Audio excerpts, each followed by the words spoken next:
After a terrible event such as happened in Bourke Street, children and teenagers can be very affected if they were involved. We notice that initially, children often feel a loss of trust and security, and that will often go well beyond the specifics of that event. We also know that particular moments of the experience might be repeating and going around in their mind. Some children will communicate about that readily and will talk about it. Others, however, are inclined to close up and put it in the back of their mind. It's very important that parents open a channel of communication with their children and teenagers about it. That might mean managing your own emotions first so that you can talk calmly about it. Encouraging children to talk about what's in their mind helps parents understand what they need. If they are focused around one event or one part of the event, try to put it in context and tell the whole story and how the police and the ambulance came and people were looked after and so on, or why they were able to be protected and saved and so on, and put the whole story together for them. Allow time for them to calm.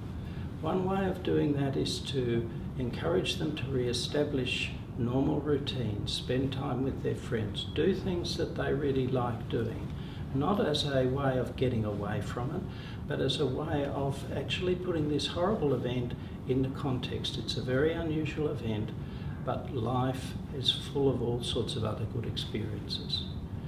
And what we would emphasise too from our experience of children in disasters is to recognise that they are likely to need to go back to an earlier stage of their development, a time before this moment where they felt a little bit more secure and in routine. That might mean they don't feel able to carry the same responsibilities as they were just doing. Their behaviour patterns might reduce. They might want more reassurance and comfort. It's very important that we recognise this means they're having trouble being the age they are, and if we allow them to just go back a bit and be a bit immature for a while and give them the comfort, then that'll be what will help them get through it. And that usually only lasts maybe a week, 2 weeks or so. And it's important that parents have the confidence to let that happen. We would encourage parents who feel they'd like more information or advice or have questions about their children to contact the hotline where they can be referred to people who can give them this information. And they can make contact on 1800 819 817.